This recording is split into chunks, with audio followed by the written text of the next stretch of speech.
മമ്മൂട്ടിക്ക് എന്തു പറ്റി?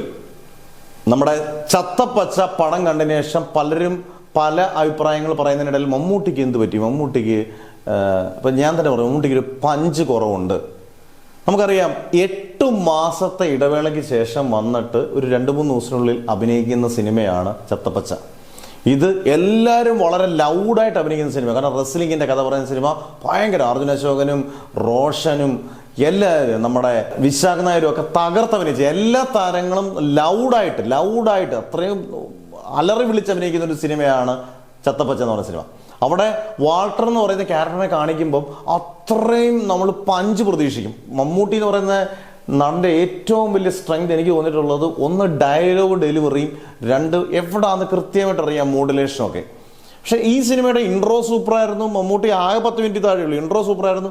ആകെ ഒരു ഇമോഷണൽ കണക്ട് ഉള്ള ഒരു സീനുണ്ട് റോഷനായിട്ട്, സ്പോയിലറൊന്നും അല്ല, അത് നന്നായിട്ട് നമുക്കൊരു കണ്ണ് നിറയുന്ന രീതിയിൽ ചെയ്തിട്ടുണ്ട് മമ്മൂട്ടി.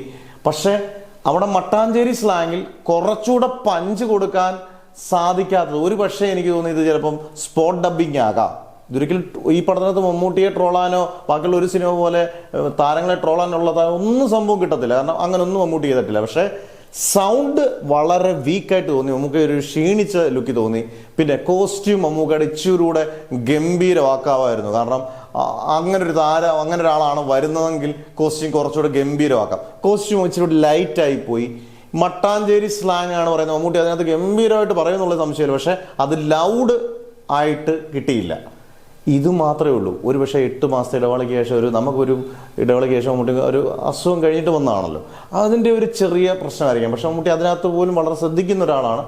ചിലപ്പോൾ എന്തെങ്കിലും ഒരു പക്ഷേ ഡയറക്ടർ അത് ശ്രദ്ധിക്കാം. മോണിറ്ററിനകത്ത് ഓരോ സെക്കൻഡുകൾ നോക്കുന്നതാണല്ലോ ഇപ്പോഴത്തെ ഡയറക്ടേഴ്സൊക്കെ. എനിക്ക് തോന്നിയിട്ടുള്ളത്, മമ്മൂട്ടി എന്ന് പറയുന്ന നടൻ എങ്ങും പോയിട്ടില്ല. മമ്മൂട്ടിയുടെ ഡയലോഗ് ഡെലിവറി എല്ലാം സൂപ്പറാണ്. ഇപ്പം നമുക്ക് അടുത്ത നിതീഷ് സഹദേവൻ്റെ പടവും അല്ലെങ്കിൽ നമ്മുടെ ഖാലിദ് റഹ്മാൻ്റെ സിനിമകളൊക്കെ വരുന്നുണ്ട്. ഐശ്വര്യയും കൊണ്ട് അദ്ദേഹം തകർക്കും എന്നുള്ള സംശയമില്ല. ഇത് ബാക്കിയുള്ള സിനിമകളിൽ ട്രോളാനുള്ള മെറ്റീരിയൽ ഒന്നുമില്ല. മമ്മൂട്ടി വന്ന നമ്മൾ ഒരു 100% പഞ്ച് പ്രതീക്ഷയെങ്കിൽ അതൊരു 50% പഞ്ചായി പോയി ഡയലോഗ് ഡെലിവറിയിൽ നിന്ന് മാത്രമേ എനിക്ക് തോന്നിയിട്ടുള്ളൂ. എന്തായാലും നിങ്ങളുടെ കമൻസ് ഉറപ്പായിട്ട് ഇട്ടേക്കുക. എന്തായാലും മസ്റ്റ് വാച്ച് ഇൻ തിയേറ്റേഴ്സ് ആണ്. ഒരു വട്ടം തിയേറ്ററിൽ പോയി കാണേണ്ട പടമാണ്. പ്രത്യേകിച്ച് റെസ്ലിംഗ് ഒക്കെ കാണാൻ ഇഷ്ടമുള്ളവർക്ക് അടിപൊളിയാണ്. ഗംഭീരമായിട്ട് മേക്ക് ചെയ്ത് വെച്ചിട്ടുണ്ട്. ഫസ്റ്റ് സംവിധാനമാണ് Advaith Nair. Hats off the entire crew.